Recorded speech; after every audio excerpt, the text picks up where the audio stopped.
A person picks up a phone. Nothing about that looks like a problem. There are 5.79 billion social media accounts on this planet. More accounts than there are adults. Each one is used on average for 2 hours and 39 minutes a day. Multiply those two numbers and you get 15 billion hours. Every day. A human life of 80 years is 700,000 hours. So every day, we spend 22,000 human lifetimes here. 22,000 lifetimes a day is 8 million lifetimes a year.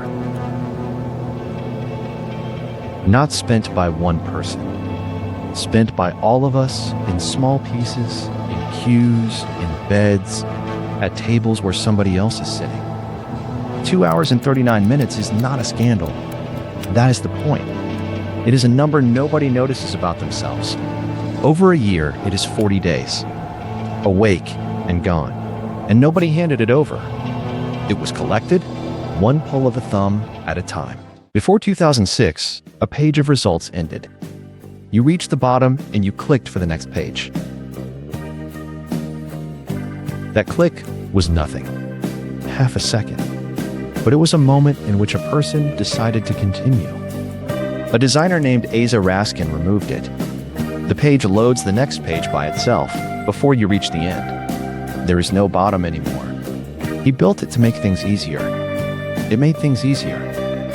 He has said since, in his own words, that optimizing something for ease of use does not mean it is best for the user or for humanity. The page had a bottom. Somebody removed it. This is not a theory about design. It is an allegation in a court filing, and the words are in the document.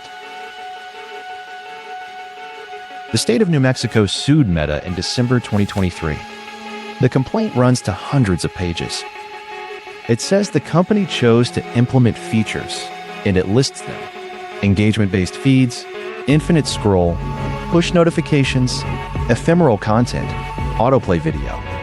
And it says what they were for: to increase the amount of time young users spend on its platforms while inhibiting the ability of those users to self-regulate. Read that second half again. Not only to hold attention, to make it harder to stop. The filing has a section heading for it. Section B, infinite scroll. It is written down. It is in a lawsuit. Scrolling only works if you are holding the phone, so something has to bring you back to it. Researchers measured a week of phone use for about 200 young people aged 11 to 17. Half of them received 237 notifications a day or more. 16 waking hours, 237 interruptions. That is one every 4 minutes.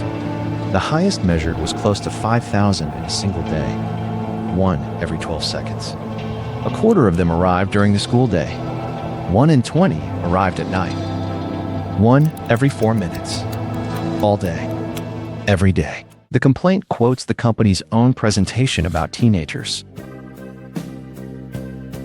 It describes a novelty-seeking mind and says the platform delivers a dopamine hit every time a teenager finds something unexpected.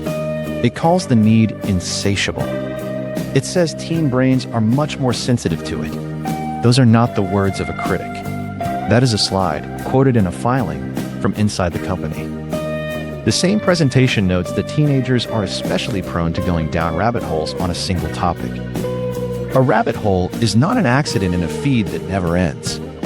It is the feed working. There is a name for the mechanism, and the filing uses it. Variable reward schedules. Positive stimuli provided at random intervals. You pull. Sometimes there is something. Sometimes there's nothing. You cannot know which, so you pull again. The complaint compares it directly to two things: the playing of slot machines and video games. We have made films about both of those machines. This is the third, and it is the one people carry in a pocket. The document names the comparison: a slot machine.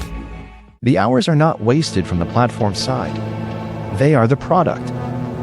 Time on the app is advertising space. More minutes, more slots to sell. That is why the feed does not end, why the video plays by itself, why the phone taps you on the shoulder while you were in a lesson. Every one of those features has a person who designed it, a meeting where it was approved, and a number it was supposed to move. None of that is hidden. It is in the filings, in the presentations, in the job titles. The counter-argument deserves to be heard, and part of it is true. People are not being held down. Anyone can put the phone away, and most people do, many times a day. For someone who moved away from home, a feed is how they see their family at all. For someone isolated, it is company. All of that is true. None of it explains a feed bill so that the moment you would have stopped never arrives. So come back to the number, but stop making it about everyone. 2 hours and 39 minutes a day is 40 days a year. 40 days in which nothing happened to you. Nothing you will remember. No place you went. Nobody you met. It is the evening your child asked you something and you answered without looking up. It is the dinner where everybody was there and nobody was there. It is the walk you did not take and the conversation that did not start and the hour of sleep that turned into 3 scrolls. That time is not missing from a company. It is missing from you. Nobody is going to hand it back. The bottom of the page is not coming back either, but you can put one back in.